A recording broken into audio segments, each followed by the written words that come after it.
اعوذ باللہ من الشیطان الرجیم بسم اللہ الرحمن الرحیم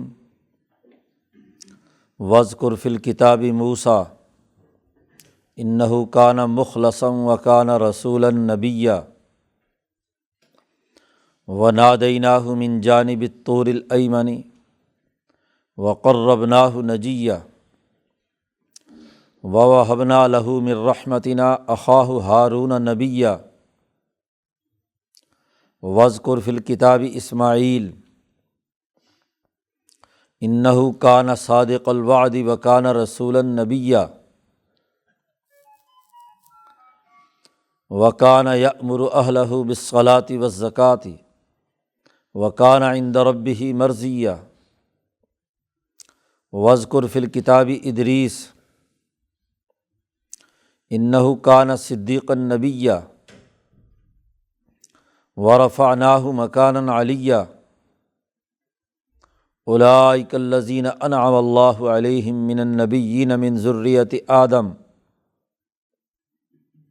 وممن حملنا مع نوح ومن ذریۃ ابراہیم واسرائیل وممن ہدینا واجتبینا اذا تتلی علیہم آیات الرحمن خروا سجدا وبکیا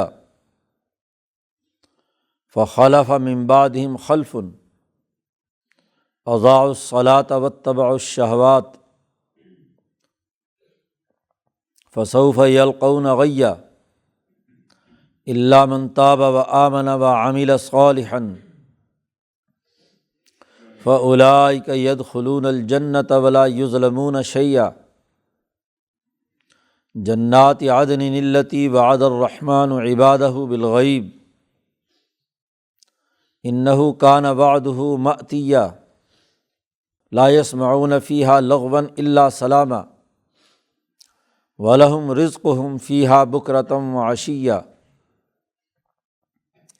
تلک الجنۃ التی نورث من عبادنا من کان تقیا وما نتنزل الا بامر ربک لہ ما بین ایدینا وما خلفنا وما بین ذلک وما کان ربک نسیا رب السماوات والارض وما بینہما فاعبدہ واصطبر لعبادتہ هل تعلم له سمیا صدق اللہ العظیم۔ یہ سورۃ مریم کا رکوع ہے۔ اس سورت کا موضوع جیسا کہ پیچھے بیان کیا گیا تھا، انبیاء علیہم السلام کہ ان حقائق کو واضح کرنا ہے جس سے یہ پتہ چلے کہ یہ اللہ کے مخلص بندے تھے، ان میں سے کوئی خدائی اختیارات کا مالک نہیں تھا۔ عیسیٰ علیہ السلام کا واقعہ بیان کیا گیا اور بتلایا کہ انہوں نے خود اس بات کا اعلان کیا ہے انی عبد اللہ، کہ میں اللہ کا بندہ ہوں۔ پھر وہ پیدا کیسے ہوئے اس کی تفصیل بیان کی گئی تھی، مریم علیہ السلام سے۔ یحییٰ علیہ السلام بھی زکریا کی دعا سے پیدا ہوئے تھے۔ ابراہیم علیہ السلام نے بھی کفر و شرک کا مقابلہ کیا تھا، جس کی تفصیلات گزشتہ رکوع میں بیان کی گئی ہیں۔ تو یہ تمام انبیاء اللہ کے بندے اور اللہ کا پیغام دنیا میں منتقل کرنے والے تھے، ان میں سے کوئی بھی خدائی اختیارات کا مالک نہیں تھا، نہ ہی ان کو خدا سمجھا جا سکتا ہے۔ عیسائیوں، یہودیوں اور مکے کے مشرکوں کے جو مزعومات اور غلط خیالات ہیں اس حوالے سے، وہ درست نہیں ہیں۔ اس رکوع میں ابراہیم علیہ السلام کے بعد اسحاق اور یعقوب علیہ السلام کے تذکرے کے بعد سب سے پہلے موسیٰ علیہ السلام کا تذکرہ ہے۔ واذکر فی الکتاب موسیٰ، اس کتاب میں موسیٰ علیہ السلام کا تذکرہ بیان کیجیے۔ موسیٰ علیہ السلام بھی انہ کان مخلصا، اللہ کی طرف سے وہ چنے ہوئے تھے، ان کو خالص اللہ نے اپنے لیے کر لیا تھا، مخلص۔ وکانہ رسولا نبیّا، اور موسیٰ علیہ السلام رسول بھی تھے اور نبی بھی تھے۔ دو اصطلاحات قرآن حکیم استعمال کرتا ہے، ایک نبوت ہے اور ایک رسالت۔ دونوں کے درمیان بنیادی فرق سمجھنا چاہیے۔ نبی وہ ہے جو اللہ کے احکامات کی دنیا کو خبر بتلاتا ہے، نبأ سے ہے، خبر بتلانے والا، کہ اللہ کا علم کیا ہے، پیغام کیا ہے، اس سے لوگوں کو باخبر کرنے والا۔ اور رسول رسالت سے ہے، اور رسالت کا ہدف اور مقصد اس علم اور اللہ کے اس پیغام کے مطابق عملی نظام قائم کرنا، حکومت اور خلافت کی تیاری کرنا، نافذ العمل کرنا۔ جب بھی انسانی معاشرے میں ایک نئے نظام کی ضرورت ہوتی ہے تو رسول بھیجا جاتا رہا ہے کہ وہ نئی شریعت، نئے احکامات اور ان احکامات پر عمل درآمد کا ایک نیا انقلابی سسٹم، رسول انقلاب برپا کرتا ہے پورے معاشرے میں۔ اور نبی ضروری نہیں کہ وہ انقلابی بھی ہو، نبی برپا کیے ہوئے انقلاب کے لیے مددگار ہوتا ہے۔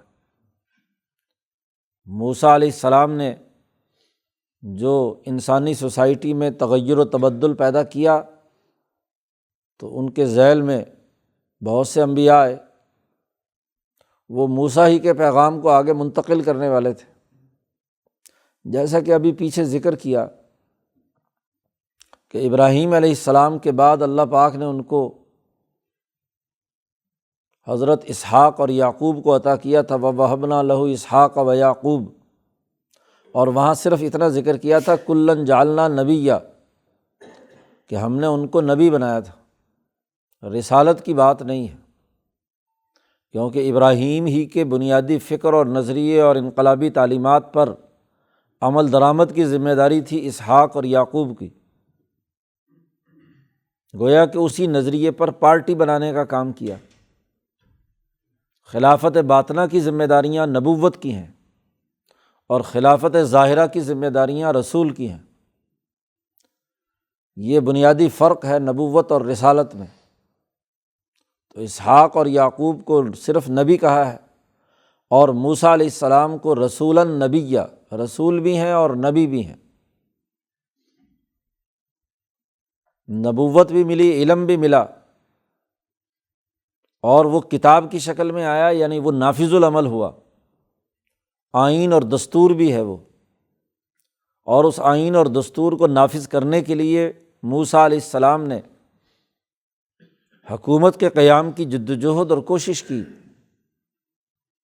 جو ان کے بعد حضرت یوشع بن نون کی قیادت میں بیت المقدس کی حکمرانی کا نظام قائم ہوا۔ تفصیلی واقعہ موسیٰ علیہ السلام کا وہ تو اگلی صورت میں آ رہا ہے، سورۃ طٰہٰ میں۔ سب سے زیادہ تفصیلی قصہ سورۃ القصص اور سورۃ طٰہٰ میں موسیٰ علیہ السلام سے متعلق ہے۔ یہاں تو انبیاء کی اس فہرست میں اجمالی بات ہے، اس لیے چند بنیادی باتیں یہاں پر موسیٰ علیہ السلام کی نسبت سے کہی ہیں۔ ایک تو وہ مخلص تھے کہ اللہ نے خالص انہیں اپنے لیے بنا لیا، اور دوسرے یہ کہ وہ رسول بھی تھے اور نبی بھی تھے۔ اللہ پاک کہتے ہیں نادیناہ من جانب الطور الایمن، ہم نے موسیٰ علیہ السلام کو پکارا تھا طور پہاڑ کی دائیں جانب سے۔ موسیٰ علیہ السلام جب مدین سے واپس پہنچے ہیں، جا رہے ہیں مصر میں، تو جب وہاں سے روانہ ہوئے ہیں مصر کے لیے، تو موسیٰ علیہ السلام کے داہنے ہاتھ پر طور پہاڑ، طور پہاڑ کا وہ حصہ جو مغرب کی سمت میں ہے۔ موسیٰ علیہ السلام کے جاتے ہوئے اگر بحرین، جو یہاں یہ مدین کا علاقہ ہے، شعیب سے ملاقات کے بعد یہاں سے موسیٰ علیہ السلام مصر جائیں مصر جایا جائے تو طور پہاڑ دائیں طرف آتا ہے، تو طور پہاڑ کا جو مغربی حصہ ہے مصر کی طرف والا، وہاں یہ وہ مقام ہے جہاں تورات کا نزول ہوا اور موسیٰ علیہ السلام کو بلایا۔ اس کی بھی تفصیلات اگلی صورت میں آ رہی ہیں۔ تو ہم نے طور پہاڑ کے دائیں جانب انہیں بلایا، اور وقربناہ، ہم نے انہیں اپنے قریب کیا، نجیہ، سرگوشی کرنے کے لیے، بھید بیان کرنے کے لیے، گفتگو کرنے کے لیے، جس سے رازداری کے ساتھ گفتگو کی جاتی ہے اسے نجی کہتے ہیں۔ تو ہم نے ان کو اتنا قریب کیا کہ براہ راست موسیٰ علیہ السلام کے پورے وجود سے اللہ تعالیٰ کا کلام مکالمہ ہوا ہے۔ اس کی تفصیلات آگے آ رہی ہیں، جس میں اللہ نے ان کو وہاں بلا کر کہا تھا، انی انا ربک فاخلع نعلیک انک بالواد المقدس طویٰ، کہ میں تیرا رب اللہ تبارک و تعالیٰ ہوں، یہ مقدس مقام ہے، جوتے اتار دو، فاخلع نعلیک، پاکیزہ جگہ میں جوتے پہن کر نہیں آ سکتے، انک بالواد المقدس طویٰ۔ تو موسیٰ علیہ السلام کی روح میں ہر طرف سے یہ آواز آ رہی ہے، کیونکہ ذات باری تعالیٰ کی کوئی جہت نہیں ہے کہ وہ خاص کوئی جہت ہو، ان کے سر سے لے کر پاؤں تک کے تمام اعضاء براہ راست ذات باری تعالیٰ کی یہ آواز سن رہے ہیں، اور موسیٰ علیہ السلام سے مکالمہ ہو رہا ہے۔ تو ہم نے ان کو قریب بلایا، جتنی قربت اور جتنا فیضان اس دنیا میں حضرت موسیٰ علیہ السلام کے ساتھ ہوا، تو اس کا تذکرہ یہاں پر کیا گیا، قربناہ نجیہ۔ پھر ہم نے موسیٰ علیہ السلام پر ایک اور بھی بڑی عنایت کی کہ وَوَهَبْنَا لَهُ مِن رَحْمَتِنَا، ہم نے اپنی خاص رحمت سے ان کو ان کا بھائی ہارون نبی بنا کر دیا۔ موسیٰ علیہ السلام پر جب وحی اور اللہ سے مکالمہ شروع ہوا اور ذمہ داری عائد ہوئی کہ اذهب إلى فرعون إنه طغى، تو موسیٰ علیہ السلام نے اللہ سے سفارش کی کہ ہارون اخی اشدد بہ اذری، کہ میرا بھائی ہارون ہے، اور دوسری جگہ پر کہا ہوا افصح لسانا منی، وہ مجھ سے زیادہ فصیح زبان بولتا ہے، میرا بڑا بھائی ہے۔ موسیٰ علیہ السلام کی زبان میں تو لکنت ہو گئی تھی، جب فرعون کے گھر میں بچپن میں انہوں نے انگارہ زبان پر رکھا تھا، تو لکنت کی وجہ سے بات پورے طریقے سے فصاحت اور بلاغت کے ساتھ بیان کرنے میں موسیٰ کو رکاوٹ ہوتی تھی۔ تو اس لیے اللہ سے سفارش کی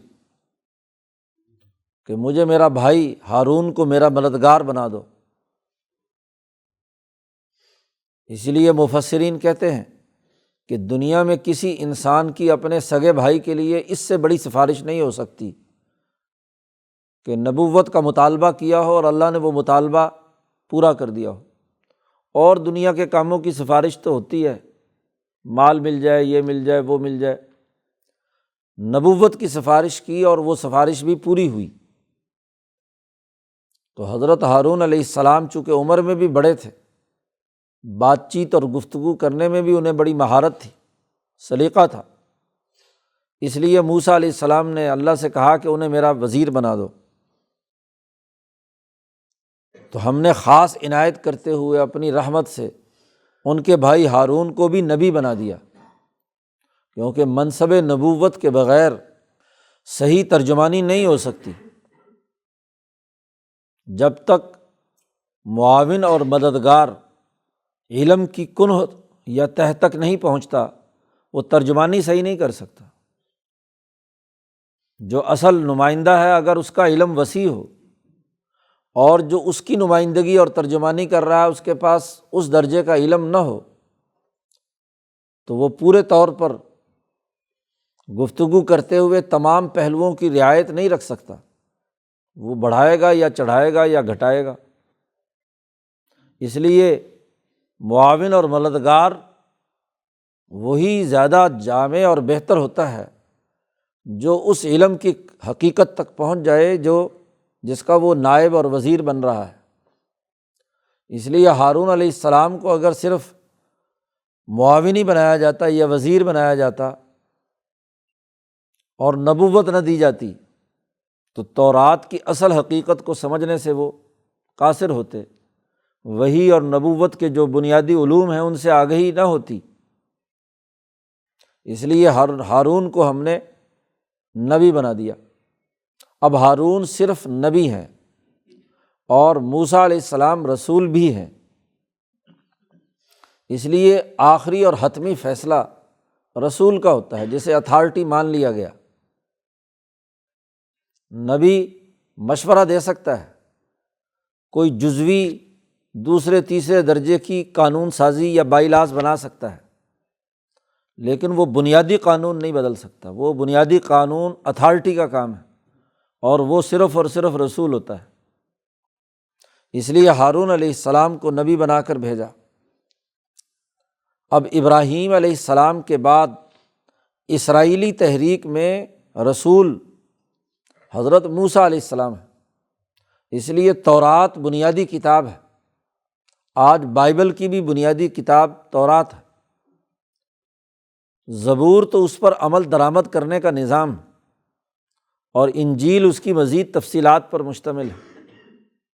تو جب تک یہ آئینی اور قانونی شکل صحیح طور پر نہ سمجھی جائے تو انبیاء علیہم السلام کے مقامات کو سمجھنا بھی مشکل ہو جاتا ہے۔ قرآن چونکہ بہت نپی تلی گفتگو کرتا ہے، قانونی دائرے میں تمام پہلوؤں کو واضح کرتا ہے، تو اسرائیلی تحریک کے ابراہیم کے بعد مرکزی بنیادی شخصیت موسیٰ علیہ السلام ہے۔ موسیٰ علیہ السلام سے پہلے بھی دو نبیوں کا تذکرہ یہاں آیا ہے، اسحاق اور یعقوب کا، اور موسیٰ علیہ السلام کے معاونین میں ہارون کا تذکرہ آ گیا۔ تو یہ ابراہیمی تحریک کی ایک شاخ جو اسرائیلی تحریک پر مشتمل ہے اس کا تذکرہ مکمل ہو گیا۔ اب ابراہیم علیہ السلام جو رسول اور نبی بھی تھے، ان کے بعد رسالت اور نبوت کی یہ جامعیت موسیٰ علیہ السلام سے بھی بہت پہلے اسماعیل کو عطا کی گئی۔ اس لیے خاص طور پر یہاں حضرت اسماعیل کا الگ سے تذکرہ کیا ہے۔ وَاذْكُرْ فِي الْكِتَابِ اسماعیل، اس کتاب کے اندر اسماعیل کا تذکرہ بھی کیجیے۔ اسماعیل کا بنیادی خلق اور وصف کیا تھا؟ قرآن کہتا ہے اِنَّهُ كَانَ صَادِقَ الْوَعْدِ۔ اسماعیل کی پہلی خصوصیت یہ تھی کہ وہ وعدے کا سچا تھا۔ اللہ سے جو وعدہ کیا اسے بھی پورا کیا، باپ سے جو وعدہ کیا اسے بھی پورا کیا، اور انسانوں سے بھی جو وعدہ کیا تو اسے بھی پورا کیا۔ ابراہیم علیہ السلام نے اپنے بیٹے سے کہا کہ کیا خیال ہے، اللہ کا حکم ہے کہ تجھے ذبح کر دیا جائے؟ انہوں نے کہا ٹھیک ہے، فَافْعَلْ مَا تُؤْمَرُ، جو آپ کو حکم دیا گیا ہے آپ کیجیے۔ وعدہ کر کے مکہ سے چلے اور مینا 5-6 میل پہاڑ کا چکر کاٹ کر جائیں، مینا تک پہنچے تو آخر راستے کے اندر ارادے بدل بھی سکتے ہیں جی، جبکہ شیطان قدم قدم پہ وسوسے ڈال رہا ہے اسماعیل کے قلب میں کہ یہ تیرا کیسا سفاک باپ ہے جو تجھے ذبح کرنے کے لیے لے جا رہا ہے۔ ابراہیم کے دل میں وسوسے ڈال رہا ہے کہ یہ کیسا تو باپ ہے کہ اپنے لخت جگر کو بڑی امیدوں سے پیدا ہوا اور اس کو تو ذبح کرنا چاہتا ہے۔ تبھی تو شیطان کو مینا میں داخل ہوتے ہی جہاں اس نے وسوسے ڈالنے شروع کیے تو 3 دفعہ ابراہیم علیہ السلام نے 7 کنکریاں ماریں، جسے رمی جمار کہتے ہیں، لیکن ان تمام کے باوجود اپنے وعدے پر سچے رہے۔ باپ نے لٹایا تو لیٹ گئے، ذبح کرنے کا کہا تو ٹھیک ہے کرو، دیر کی کیا بات ہے۔ تو وہ وعدہ بھی سچا کر دکھایا۔ ابراہیم کی یہ بھی خصوصیت تھی کہ انسانوں سے کیے ہوئے وعدے ایک آدمی سے وعدہ کیا کہ فلاں جگہ پر میں تمہارا انتظار کروں گا، تو 1 سال تک وہاں کھڑے رہے، انتظار کرتے رہے، پورا 1 سال انتظار کیا۔ سال کے بعد وہ آدمی آیا تو اسے بڑی شرمندگی ہوئی، اس کو کہا کہ دیکھو اتنا 1 سال ہو گیا مجھے تمہارے انتظار میں کھڑا ہوں، وعدہ کیا تھا تم سے۔ تو صادق الوعد، صداقت اور دیانت، یہ اسماعیل کی گھٹی میں پڑی ہوئی تھی، اور اسی صداقت کا اثر حضور اقدس صلی اللہ علیہ وسلم، اسماعیل کی اولاد میں سب سے اونچے درجے کا انسان حضور اقدس صلی اللہ علیہ وسلم ہے، اور آپ کی صداقت بھی اسی تناظر میں ہے کہ 3 دن تک عبداللہ ابن ابی الحمیہ سے جو وعدہ کیا 3 دن تک کھڑے ہوئے ہیں وہاں۔ 3 دن بعد وہ آیا، یہودی ہے، وہ آیا تو حضور نے کہا تم نے مجھے بڑی تکلیف دی ہے، میں تو 3 دن سے تمہارے انتظار میں یہاں کھڑا ہوں، تو وعدہ پورا کیا۔ تو نبی اکرم صلی اللہ علیہ وسلم کی صداقت اور امانت بھی دراصل اسماعیل کی صداقت اور امانت کا مظہر ہے۔ پہلی خصوصیت صادق الوعد، وکان رسولا نبیّ، اور اسماعیل کی دوسری خصوصیت یہ ہے کہ وہ رسول بھی ہیں اور نبی بھی ہیں۔ اسحاق رسول نہیں ہے، اسماعیل رسول بھی ہیں اور نبی بھی ہیں۔ اسحاق کی اولاد میں رسول اور نبی موسیٰ ہیں، اور یہاں ابراہیم کے براہ راست بیٹوں میں حضرت اسماعیل ہے۔ خود نبی اکرم صلی اللہ علیہ وسلم نے ایک حدیث میں فرمایا کہ اللہ تبارک و تعالیٰ نے ابراہیم کی اولاد میں سے اسماعیل کو منتخب کیا تھا، اسحاق کو نہیں۔ ویسے بھی اسماعیل 14 سال بڑے تھے اپنے بھائی اسحاق سے، تو انتخاب اسماعیل کا ہوا تھا۔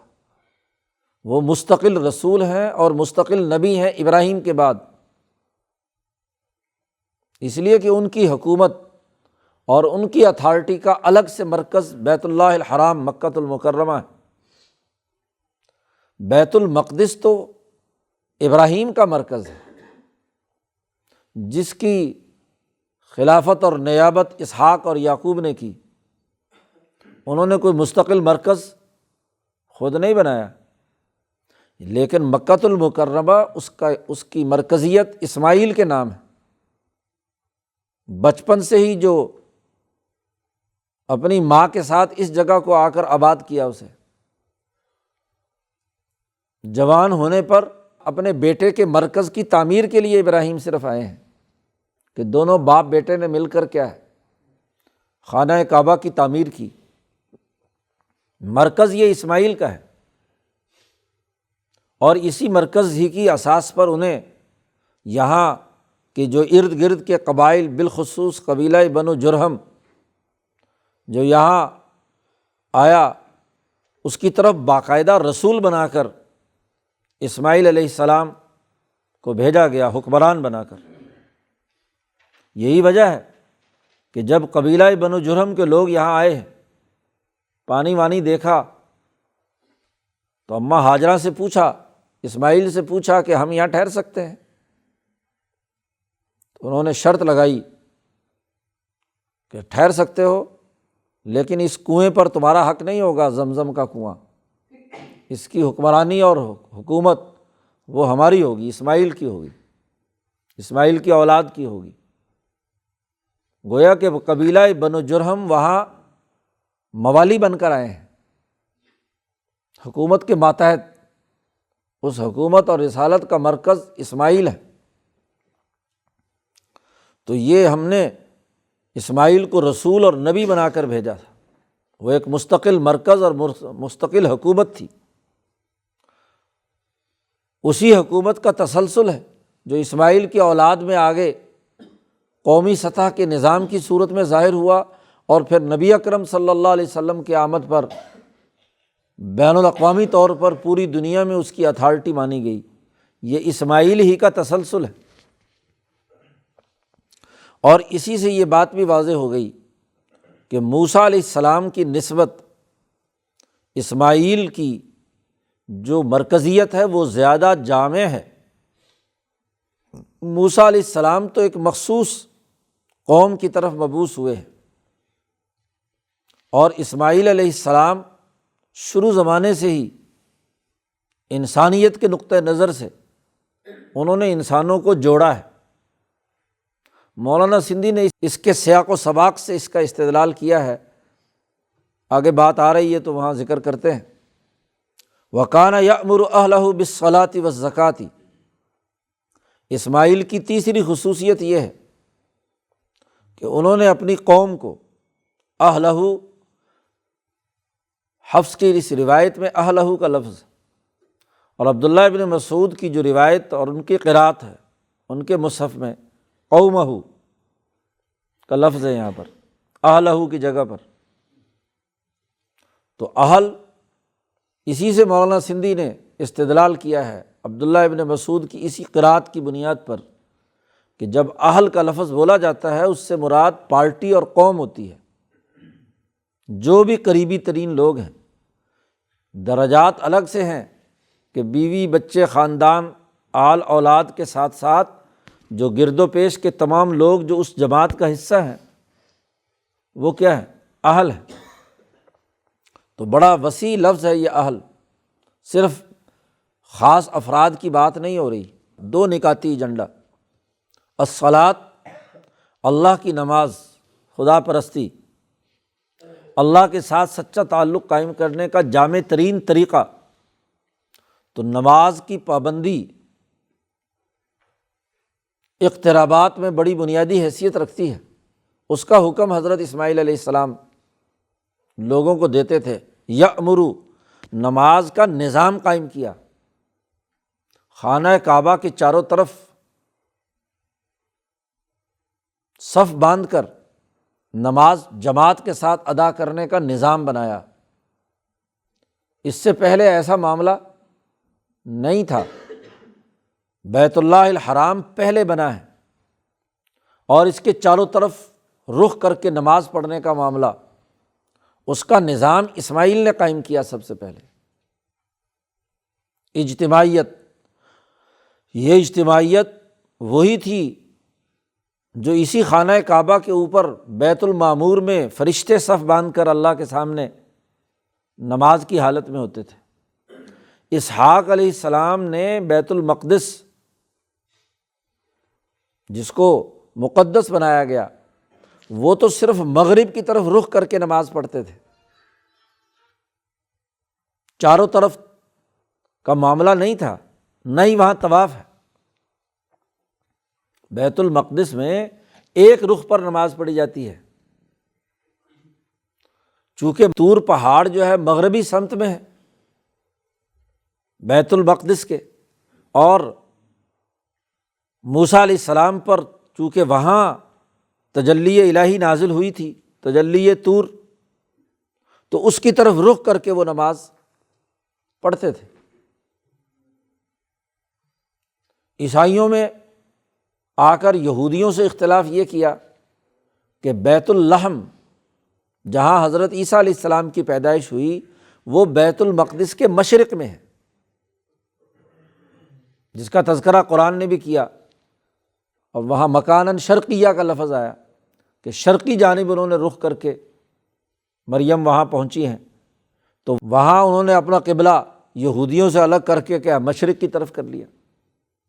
لیکن ایسی اجتماعیت کے گول دائرے میں کھڑے ہو کر حرم کے چاروں طرف ایک امام کے پیچھے باقاعدہ نماز کا نظام، اس کا حکم سب سے پہلے اسماعیل علیہ السلام نے دیا۔ عجیب بات ہے کہ عام مذہبی طبقے کے ذہنوں میں یہ بات مشہور کر دی گئی، زیادہ سے زیادہ شہرت اسحاق کی ہے، موسیٰ کی ہے، اسرائیلی تحریک کے انبیاء کی ہے، اسماعیل کا تذکرہ ہی نہیں کیا جاتا۔ حالانکہ حضور صلی اللہ علیہ وسلم کی تمام تر تعلیمات کی بنیاد اسماعیل ہے۔ ابراہیم کا تذکرہ کریں گے اور ڈائریکٹ حضور تک پہنچ جائیں گے، یا انبیاء بنی اسرائیل کا تذکرہ قرآن نے چونکہ بڑی تفصیل کے ساتھ کیا ہے تو اس لیے موسیٰ علیہ السلام کی بات کریں گے۔ اسماعیل کی کیا خصوصیات تھی اس کا تذکرہ عام طور پر نہیں ہوتا۔ کان یأمر اہلہ بالصلاۃ، وہ اپنی قوم کو انہوں نے نماز پڑھانے کا حکم، آرڈر، باقاعدہ اس کا نفاذ، اس کا سسٹم بنا کر عطا کیا، اور والزکوٰۃ، اور زکوٰۃ کا حکم بھی دیا۔ انسان دوستی کے لیے، انسانوں کی خدمت کے لیے مال خرچ کرنے کا باقاعدہ طریقہ کار وضع کیا۔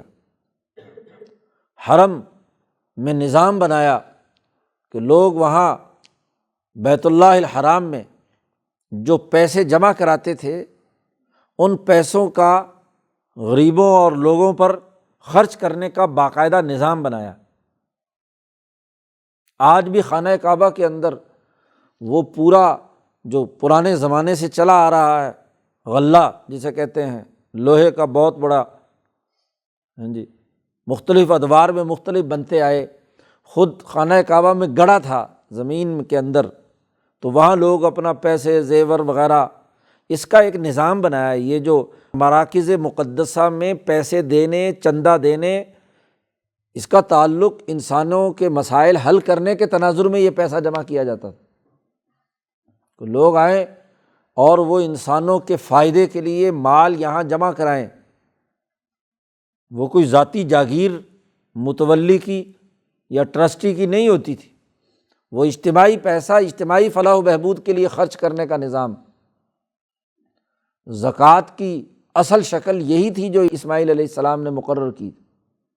پھر جیسے جیسے وقت گزرتا ہے کہ نااہل لوگ، جیسا کہ آگے آ رہا ہے، وہ اس میں اپنے مفادات اٹھانے لگتے ہیں، جو متولی بن گئے وہاں کے اس سرمایہ اور دولت پر قبضہ کرنے کا چکر۔ لیکن یہ بھی عمرو ابن لحی کے بعد سے سلسلہ شروع ہوا، حضور کی آمد سے کوئی 200-300 سال پہلے، ورنہ اس سے پہلے تک ایسا معاملہ۔ اور عمرو ابن لحی کے بعد بھی جو صحیح لوگ بعد میں آئے، عبد المطلب حضور کے دادا، تو انہوں نے اسی طریقے کو بحال کیا کہ یہ پیسے لوگوں کے ہیں، لوگوں کی ضروریات پر انہیں خرچ ہونا چاہیے۔ تو زکوٰۃ کا نظام بھی اور نماز کا نظام بھی انسانی خیر خواہی کا اور اللہ سے تعلق قائم کرنے کا جامع ترین طریقہ، اس کا حکم حضرت اسماعیل علیہ السلام نے اپنی قوم کو دیا۔ پھر ایک اور خصوصیت حضرت اسماعیل کی بیان کی ہے کہ وَكَانَ عِندَ رَبِّهِ مَرْضِيًّا، اسماعیل علیہ السلام اپنے پروردگار اور رب کے ہاں بہت ہی پسندیدہ شخصیت تھے۔ مرضیہ، رب کو راضی کرنے والے تھے، رب ان سے راضی اور وہ رب سے راضی۔ 4 خصوصیات بیان کی ہیں: کانا صادق الوعد، کانا رسول النبیہ، کانا یأمر اہلہ بالصلاۃ والزکوٰۃ، وکانا عند ربہ مرضیہ۔ یہ ان کی رسالت اور نبوت کا مظہر، اور اس کو بھی ایک ترتیب کے ساتھ بیان کر دیا کہ نماز اور زکوٰۃ سے مراد یا اس عمل سے مقصد اللہ کی رضا تھی، کوئی اور مفاد اٹھانا نہیں تھا۔ یہ اسماعیل کی خصوصیت۔ اب پیچھے موسیٰ علیہ السلام کا تذکرہ تھا، پھر حضرت اسماعیل علیہ السلام کا تذکرہ ہے۔ اس کے بعد قرآن نے بیان کیا وَاذْكُرْ فِي الْكِتَابِ ادریس،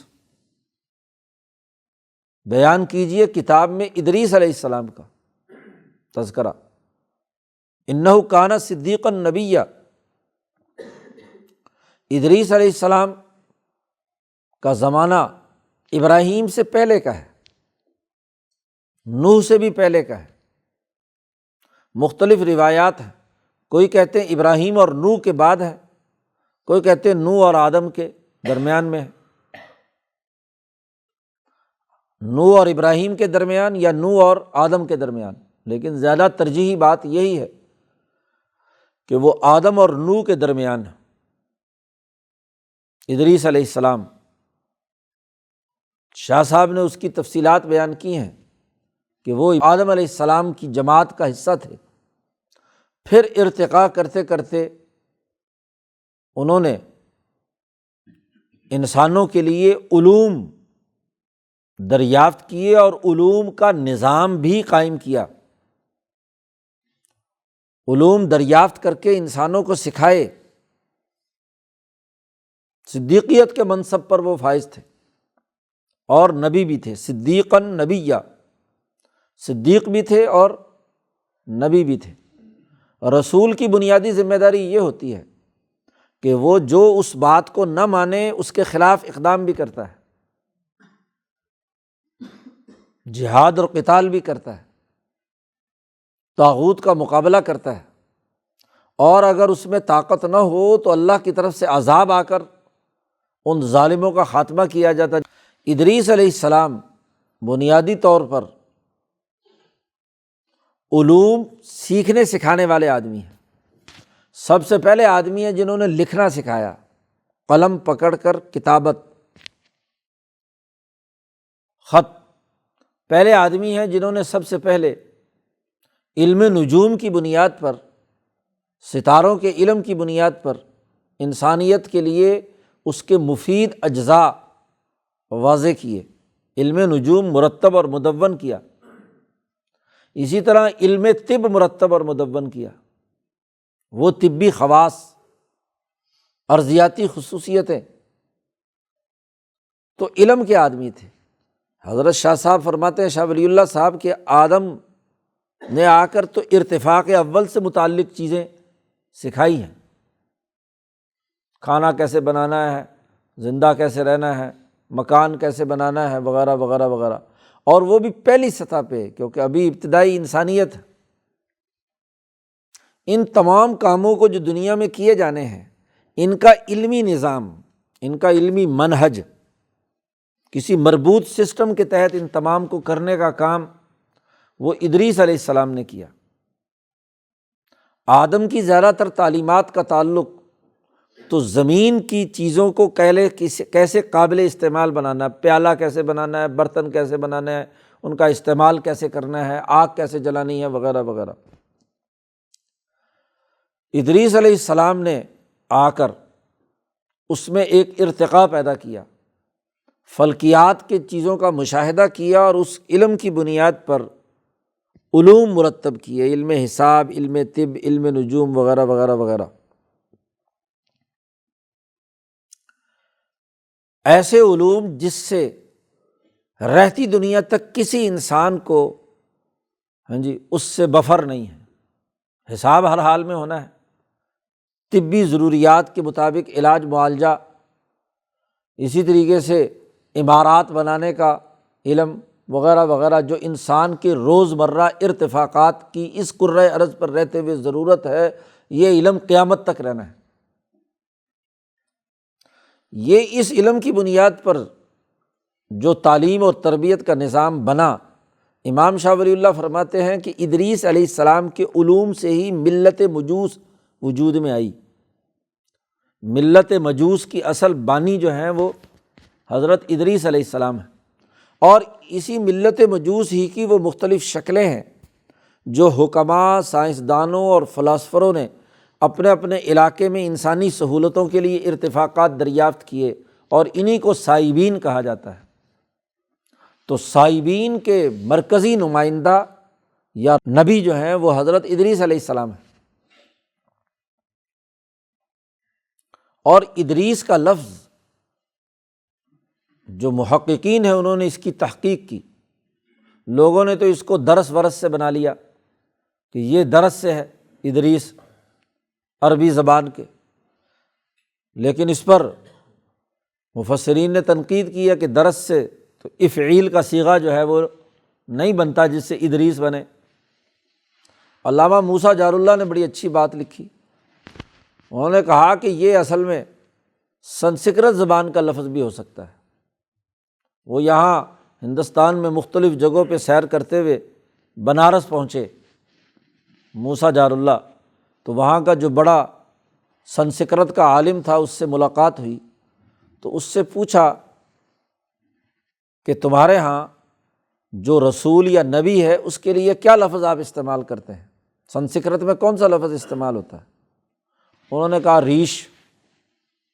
ریش کا لفظ جو ہے وہ ہمارے ہاں نبی کے لیے، اوتار کے لیے استعمال کیا جاتا ہے، اور اسی لیے سنسکرت میں دیو ریش اسے کہتے ہیں جو بڑا رسول ہو، بڑا پیغمبر ہو۔ تو موسیٰ جار اللہ نے پوچھا کہ اِد کا معنی تمہارے ہاں کیا ہے؟ تمہاری سنسکرت میں اِد کا کوئی لفظ ہے یا نہیں؟ انہوں نے کہا ہے۔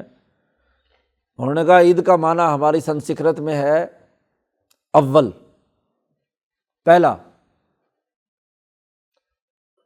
تو موسیٰ جار اللہ نے کہا اس کا مطلب تو یہ ہوا کہ ادریس پہلا رسول۔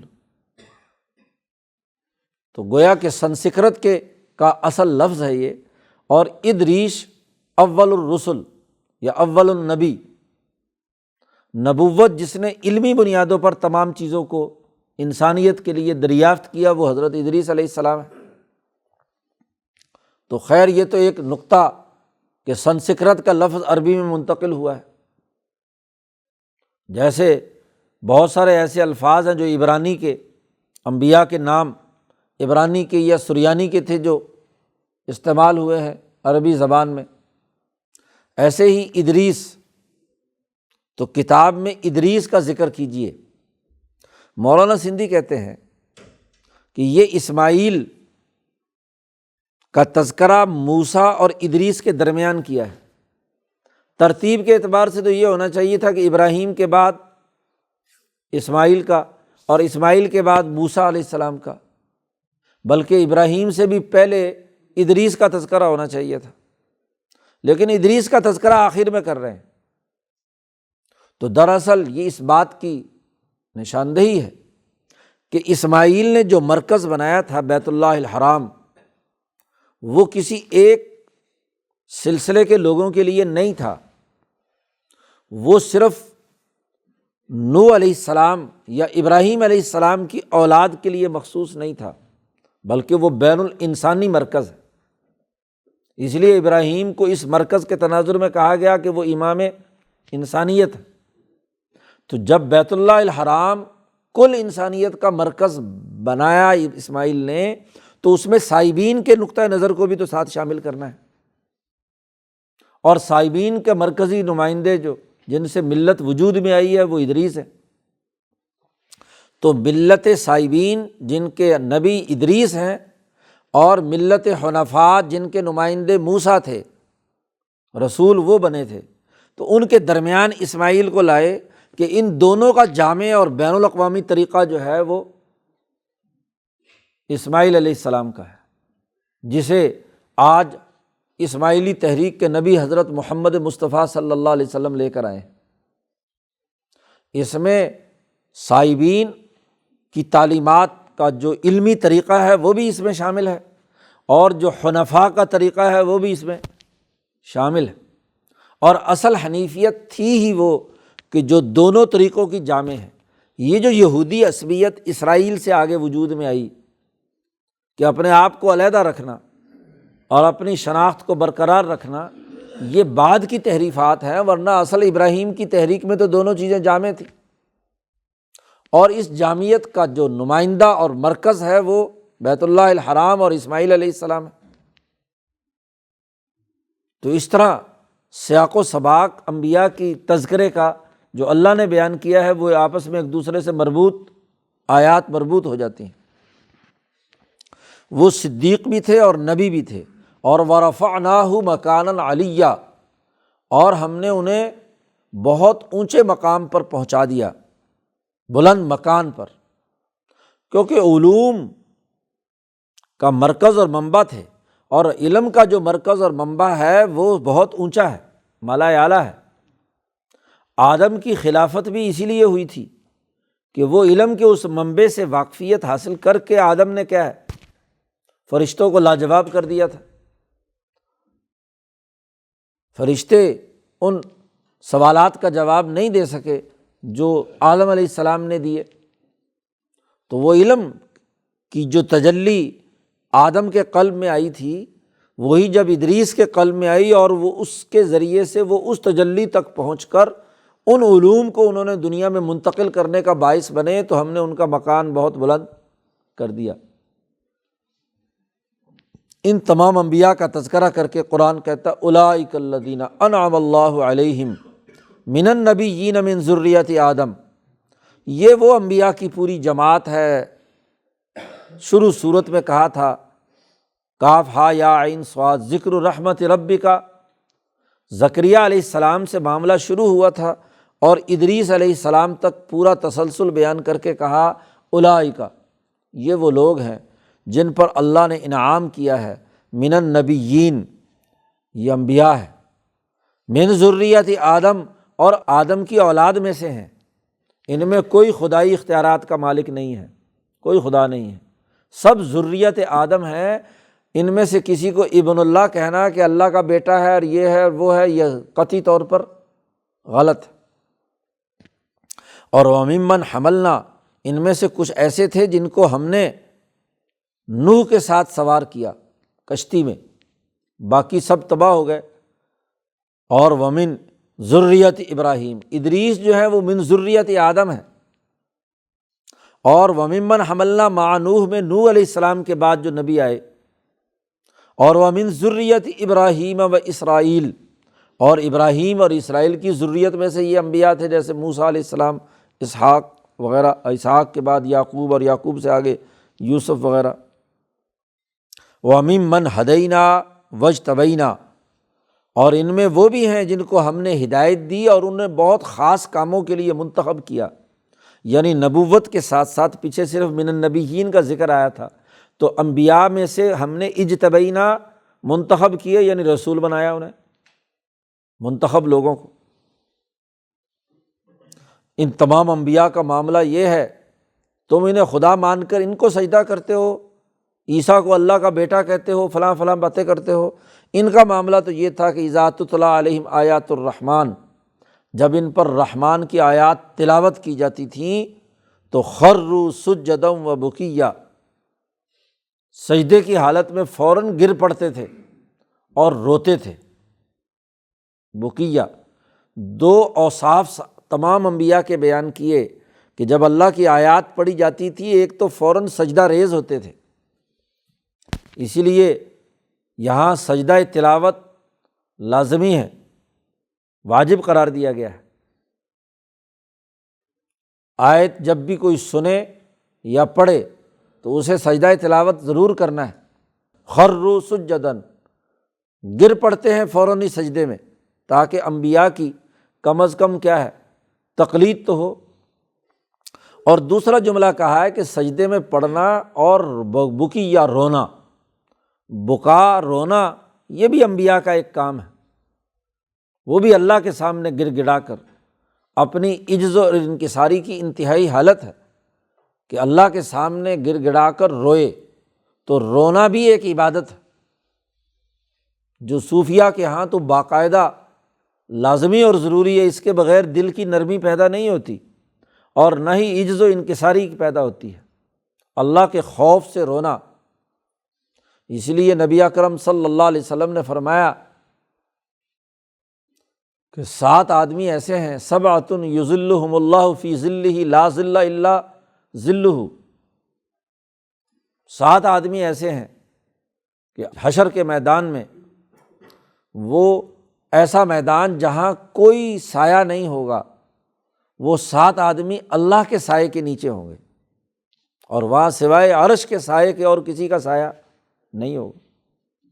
تو ان میں 7 آدمیوں میں سے سب سے پہلا تو وہ ہے جو عدل و انصاف قائم کرنے والا حکمران، اور ایک اس کا ذکر کیا ذکر اللہ خالیا ففاضت عیناہ، کہ وہ تنہائی میں اللہ کا ذکر کرے اور اس کی آنکھیں آنسوؤں سے ڈبڈبا جائیں، فاضت عیناہ، آنسوؤں کی جھڑی لگ جائے، روئے۔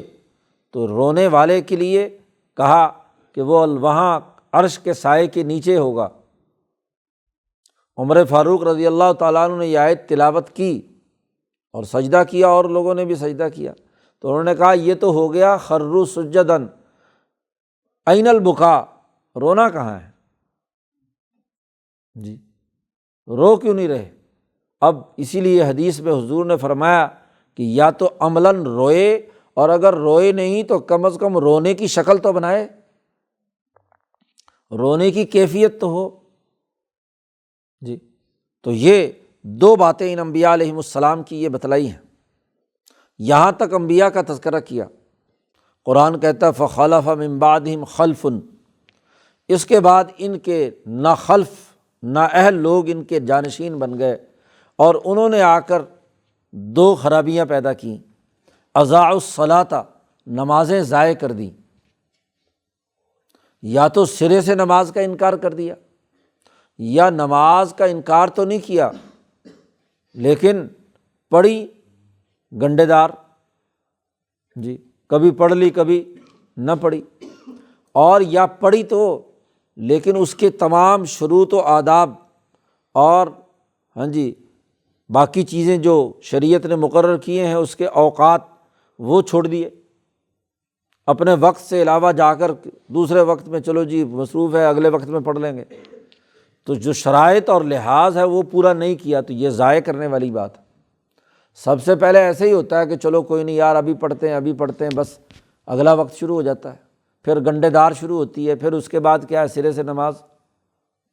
تو ایسے نااہل لوگ بنے کہ اضاعوا الصلاۃ، انہوں نے نمازیں ضائع کر دیں، گویا کہ تعلق مع اللہ کی جو کیفیت نماز کے ذریعے سے اخبات اللہ پیدا ہونا تھا وہ نہیں ہوا، اب رسم کے وہ خلیفے اور جانشین بن گئے نااہل لوگ۔ اور دوسرا یہ کہ واتبعوا الشہوات، زکوٰۃ یعنی لوگوں میں پاکیزگی اور لوگوں کی ضروریات کو پورا کرنے کے لیے مال خرچ کرنے کے بجائے ذاتی خواہشات اور شہوات میں مبتلا ہو گئے۔ جب انسان پر شہوت مسلط ہو جائے کسی بھی چیز کی، عورت کی، کھانے کی، پینے کی، مکان کی، گاڑی کی، سواری کی، یہ ساری کی ساری شہوات ہیں۔ قرآن نے اس لیے کہا زُیِّنَ لِلنَّاسِ حُبُّ الشَّهَوَاتِ مِنَ النِّسَاءِ وَالْبَنِينَ وَالْقَنَاطِيرِ الْمُقَنطَرَةِ مِنَ الذَّهَبِ وَالْفِضَّةِ وَالْخَيْلِ الْمُسَوَّمَةِ وَالْأَنْعَامِ وَالْحَرْثِ ذَلِكَ مَتَاعُ الْحَيَاةِ الدُّنْيَا، ان تمام کو حب الشہوات کہا ہے۔ تو عورتوں سے لے کر تمام کوٹھی بنگلوں اور جائیداد اور سواری اور گھوڑے اور تمام کھیتیاں، ان تمام کو شہوات کہا ہے۔ اور ان کا شہوات ہونے کا مطلب یہ ہے کہ اس کو دوسروں کا حق مار کر حاصل کرنا، ناجائز طریقے سے عورتوں سے تعلق قائم کرنا، یہ حب الشہوات۔ جو جائز طریقہ نکاح ہے وہ شہوت کا دائرہ نہیں۔ اسی طریقے سے کیا ہے، مال اولاد تمام چیزیں ضرورت کی حد تک ہیں تو ٹھیک ہے، اور جب دوسرے کا حق مار کر ہوں اور دوسرے کا حق ادا کرنا جو روک دیا جائے، سرمایہ پرستی پیدا ہو جائے، تو یہ شہوات ہے۔ تو ایسی شہوات کے پیچھے چل پڑے تو فسوف یلقون غیا، ان قریب وہ ڈالے جائیں گے جہنم کی ایک ایسی گھاٹی میں جہاں گمراہ ہے۔ غی گمراہی کو کہتے ہیں، اور اس ایک گمراہوں کے لیے جن کو کوئی راستہ نہیں ہے ان کے لیے کیا ہے، جہنم میں خاص جہنم کا طبقہ ہے کہ جہاں اسے ڈالا جائے گا تو وہ گمراہی میں پڑ گئے، جہنم میں پڑ گئے۔ بظاہر وہ انبیاء کے وارث ہیں، نبی کی اولاد ہیں، ان سے نسبت رکھتے ہیں، لیکن چونکہ انہوں نے اصل مشن کو انبیاء کے چھوڑ دیا تو ان کے لیے سوائے تباہی بربادی کے اور کچھ نہیں۔ ہاں الا من تاب، ان نااہلوں میں سے جس نے توبہ کر لی، ایمان لایا اور اچھے عمل کیے، تو فاولئک یدخلون الجنۃ، وہ جنت میں داخل ہوں گے، ولا یظلمون شیئا، اور ان پر کسی قسم کا کوئی ظلم نہیں کیا جائے گا۔ اسماعیل کی اولاد میں آج مکہ میں جو ناخلف اور نااہل جنہوں نے نمازیں ضائع کی اور خواہشات کے پیچھے پڑ گئے، تو ان کے لیے سوائے تباہی بربادی کے اور کچھ نہیں ہے۔ ہاں ان میں سے آج اسماعیل کی اولاد میں سے جنہوں نے توبہ کر لی، اچھے عمل کیے، اسرائیلی تحریک میں سے یہودیوں نے اور عیسائیوں نے توبہ کر لی اور ایمان لے آئے، تو جنت میں داخل ہوں گے، ولا یظلمون شیئا، اور ان پر کوئی ظلم نہیں کیا جائے گا۔ ایسی جنت جو ہمیشہ ہمیشہ کی ہے، جنات عدن، جس کا اللہ رحمان نے اپنے بندوں سے وعدہ کیا ہے بالغیبی، بغیر دیکھے۔ جیسے یہ اللہ پر بالغیب ایمان لائے ہیں، اس لیے اللہ نے بھی ان سے بالغیب جنت کا وعدہ کیا ہے۔ انہوں نے جنت دیکھی نہیں، لیکن ان کو ملنے کا وعدہ اللہ نے کیا ہے، اور انہ کان وعدہ مأتیا، اور اللہ کا ہر وعدہ ضرور پورا ہوگا۔ ایسا نہیں ہو سکتا کہ اللہ میاں وعدہ کرے اور وہ پورا نہ ہو۔ اس جنت میں جب داخل ہوں گے تو لا یسمعون فیہا لغوا الا سلاما، وہاں وہ کوئی لغو اور فضول بات نہیں سنیں گے۔ حضرت شیخ الہند نے ترجمہ کیا وہاں کوئی بک بک نہیں سنیں گے، لغو کا ترجمہ، کوئی بک بک نہیں ہوگی، کوئی ٹینشن نہیں ہوگی، کوئی فضول لغو باتیں ان کے ہاں نہیں سنیں گے۔ کیا سنیں گے؟ سلامتی سلامتی ہوگی کہ فرشتے انہیں ہر قدم قدم پر سلام علیکہ سلام علیکہ، ایک دوسرے کی سلامتی اور خیر خواہی موجود ہوگی۔ کیوں؟ اس لیے کہ دنیا میں انہوں نے دوسرے انسانوں کے لیے سلامتی قائم کرنے کی جد و جہد اور کوشش کی تھی، تو ان کے لیے وہاں سلامتی ہوگی۔ وَلَهُمْ رِزْقُهُمْ، ان کے لیے رزق ہوگا وہاں جنت میں صبح اور شام، بکرتم و عشیہ، صبح کا ناشتہ بھی اچھا اور عمدہ ملے گا، اور عشیہ شام کا کھانا بھی اچھا ہی ملے گا۔ 2 وقت ہے جنت میں بھی، 2 دفعہ ہی کھانا ہے، صبح اور شام۔ تو جو صحیح ایمان والے ہیں وہ بکرتم و عشیہ ہے، اس لیے جنت میں بھی صبح شام کا شیڈول ہے، آگے پیچھے نہیں ہے وہاں۔ بہرحال وہ صبح شام جنت کی ہوگی جی۔ تلک الجنت التی، یہ جنت وہ ہے کہ نورث من عبادنا، اپنے بندوں میں سے جو ہمارے بندے ہوں گے ان میں سے من کان تقیہ، جو متقی اور پرہیزگار ہوں گے ہم ان کو وارث بنائیں گے۔ وراثت کا لفظ اس لیے استعمال کیا کہ اصل میں تو آدم جب پیدا ہوا تھا تو جنت کا مستحق تھا، تو وہاں کی وراثت اس سے چھین لی گئی جب شیطان کی اتباع کی، تو اللہ میاں نے کہا جا نیچے جاؤ، اب جو عمل کرے گا اہل ثابت ہوگا اسے یہ وراثت ملے گی، اور جو نااہل ہوگا اسے عاق کر کے جہنم میں پھینک دیا جائے گا جی۔ تو وراثت کے طور پر جو آدم کی وراثت ہے وہ اس کو ہم واپس لوٹا دیں گے، لیکن اس کو لوٹائیں گے جو من کانا تقیہ، جو متقی ہوگا۔ وما نتنزل الا بامر ربک، ہم نہیں نازل ہوتے مگر تیرے رب کے حکم سے۔ یہ آیت وہ ہے کہ جس کا سیاق و سباق پر مفسرین بڑے پریشان ہیں کہ پیچھے انبیاء کا تذکرہ آ رہا ہے، جنت کا تذکرہ آ رہا ہے، اور درمیان میں یہ جملہ آ گیا کہ وما نتنزل الا بامر ربک لہ ما بین ایدینا وما خلفنا وما بین ذلک وما کان ربک نسیا۔ اللہ ہی کے لیے ہے جو کچھ ہمارے آگے ہے، جو ہمارے پیچھے ہے، اور جو اس کے درمیان ہے، اور تیرا رب کسی چیز کو بھولنے والا نہیں۔ اب باقی مفسرین تو یہاں فرشتوں کی بات بیان کر رہے ہیں کہ جی فرشتے، ایک روایت سے دور دراز سے استدلال کیا ہے کہ حضور صلی اللہ علیہ وسلم نے ایک دفعہ جبرائیل علیہ السلام سے کہا کہ آپ ہمارے پاس زیادہ ملاقات کے لیے کیوں نہیں آتے؟ ما یمنعک ان تزورنا اکثر مما تزورنا، کس چیز نے آپ کو روکا کہ آپ ہمارے ساتھ زیارت کے لیے؟ حضور کو اشتیاق رہتا تھا جبرائیل علیہ السلام کے آنے کا کہ وہ آئیں، تو وہ تو چاہتے تھے کہ روزانہ آئیں۔ تو وہاں اس دن جبرائیل آئے، ایک دن حضور کی بڑی خواہش تھی کہ آج آئیں لیکن نہیں آئے، اگلے دن آئے۔ تو وہاں حضور نے ان سے پوچھا کہ کس چیز نے آپ کو روکے رکھا کہ آپ کل زیارت کے لیے نہیں آئے؟ تو جبرائیل نے کہا کہ بھئی بات یہ ہے کہ میں اپنی مرضی سے آ جا نہیں سکتا۔ یہ جملہ وہ کہتے ہیں کہ جی شان نزول میں کہ وما نتنزل الا بامر ربک، تیرے رب کے حکم کے بغیر ہم نہیں اترتے۔ اب اس حدیث کے ساتھ جوڑ کر اس کا شان نزول صرف زیارت اور ملاقات کے تناظر میں کیا ہے۔ مولانا سندھی کہتے ہیں پوری صورت کے ساتھ اس کا ربط کیا ہے، یہ بتاؤ۔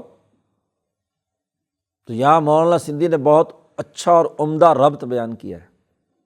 شروع صورت میں زکریا علیہ السلام نے اللہ سے دعا مانگی تھی کہ مجھے بیٹا چاہیے ہے کہ جو یارثنی و یارث من آل یعقوب، جو میرا وارث بھی ہو اور آل یعقوب کا بھی وارث ہو۔ اب اسرائیلی تحریک میں تو زکریا اپنا وارث مانگ رہے ہیں، بلکہ تمام انبیاء بعد میں اپنے وارث اور جانشین کی تلاش میں رہے ہیں۔ اب یہاں حضور کے دل میں بھی یہ خواہش پیدا ہوئی کہ اب آپ تو آخری نبی ہیں، اسماعیل کی تحریک کا بین الاقوامی نظام غالب آ گیا ہے۔ اب اگر قانون یہ ہے کہ فخلف من بعدہم خلف، کہ ان تمام انبیاء کے بعد جو بعض ان کے جو جانشین نااہل اور ناخلف آ گئے اور انہوں نے نمازیں ضائع کی اور شہوات کے پیچھے پڑے، تو حضور کو فکر ہوا کہ میرے بعد اگر ایسا معاملہ ہوگا تو پھر کیا ہو، اس کا جبیرہ کیا ہے جی۔ تو یہاں اس کا جواب دیا جا رہا ہے، یہ پچھلی آیت سے خود بخود کیا ہے جڑ گیا کہ جب نااہلوں کا تذکرہ آ رہا تھا اور جو اہل تھے وہ جنت میں جانے ہیں توبہ والے، اب حضور کے بعد تو نبوت کا دروازہ تو بند ہے جی، اب نبوت کا دروازہ بند ہے تو میرے بعد کیا ہوگا؟ تو حضور صلی اللہ علیہ وسلم نے فرمایا، اللہ نے ان کو یہ بات بتلائی کہ وما نتنزل الا بامر ربک، تیرے رب کے حکم سے ہی ہم نازل ہوتے ہیں، لہو ما بین ایدینا، اللہ جو ہے وہ ہمارے سے پہلے بھی ہے آگے بھی ہے، اور وما خلفنا، ہمارے بعد بھی اصل طاقت اور قوت اللہ کی ہے، اور وما بین ذالک، اور اس کے درمیان بھی اللہ ہی کی حکمرانی ہے۔ اس لیے آپ کو فکر مند ہونے کی ضرورت نہیں ہے کہ ہم نازل ہوں گے، اب جبرائیل کا نزول تو بند ہو جائے گا لیکن کیا خلافت بھی ختم ہو جائے گی؟ تو اسی کو حضور نے فرمایا کہ بھائی نہیں، کانت بنو اسرائیل تسوسہم الانبیاء کلما ہلک نبی خلفہ نبی آخر، الا لا نبی بعدی، میرے بعد نبی تو کوئی نہیں آئے گا، میرے بعد میرے خلفاء ہوں گے اور وہ کثرت سے ہوں گے۔ اور یہ بھی فرما دیا کہ علماء امتی کا انبیاء بنی اسرائیل، گو وہ نبوت کے منصب پر فائز نہیں ہوں گے، نبوت کا دروازہ بند ہو چکا، لیکن علوم نبوت کے حامل خلفاء ہوں گے۔ اور ان خلفاء کے لیے یہ بھی واضح کر دیا کہ لا یزال ھذا الدین عزیزا منیعا حتی اثنی عشر خلیفۃ، یہ دین اس وقت تک طاقتور مضبوط رہے گا جب تک کہ 12 خلفاء، بین الاقوامی غلبہ اس کا ضرور ہوگا، اور وہ اتنا مضبوط ہو جائے گا کہ اگلی قیامت تک خلفاء کا تسلسل اس کام کو کرتا رہے گا۔ تو اس تناظر میں یہ بات کہی جا رہی ہے کہ تیرے رب کا حکم ہر دور کی مناسبت سے، ہر دور کے رنگ کے مطابق خلفاء پر آتا رہے گا۔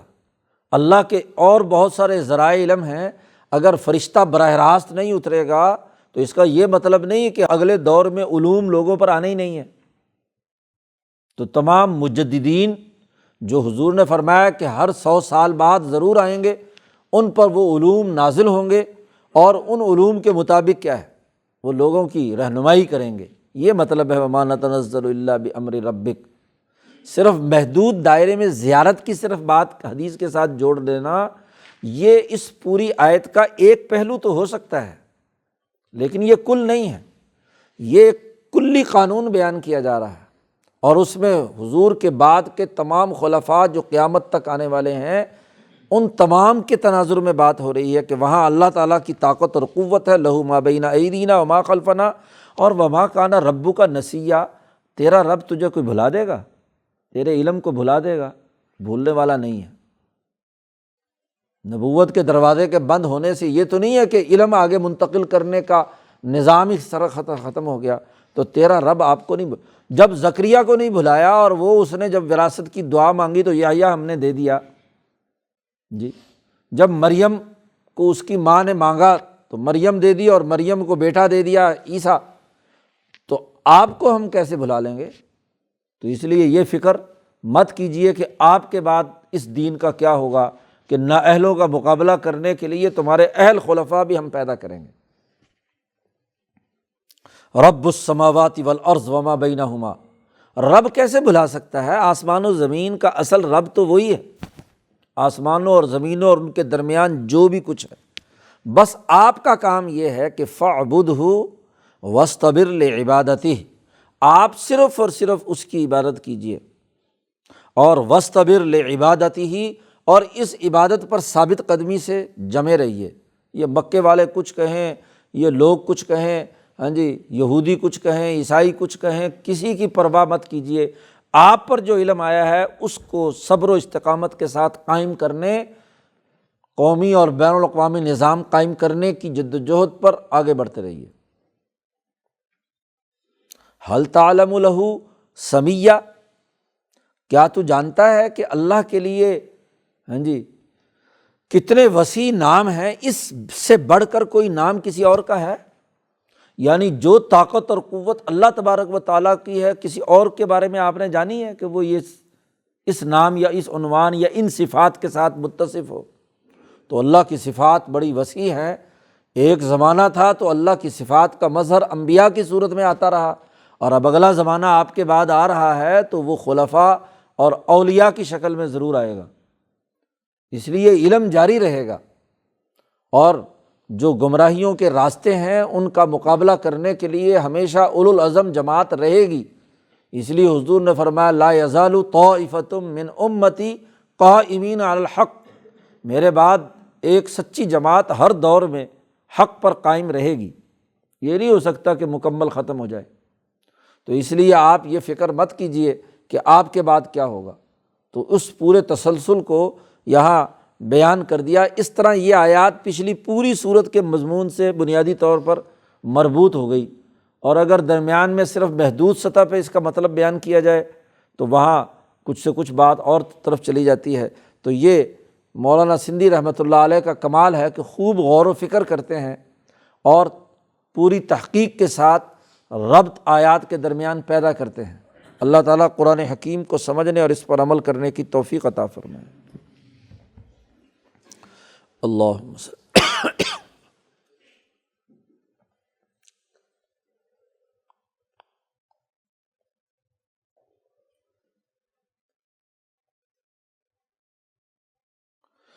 اجمعین۔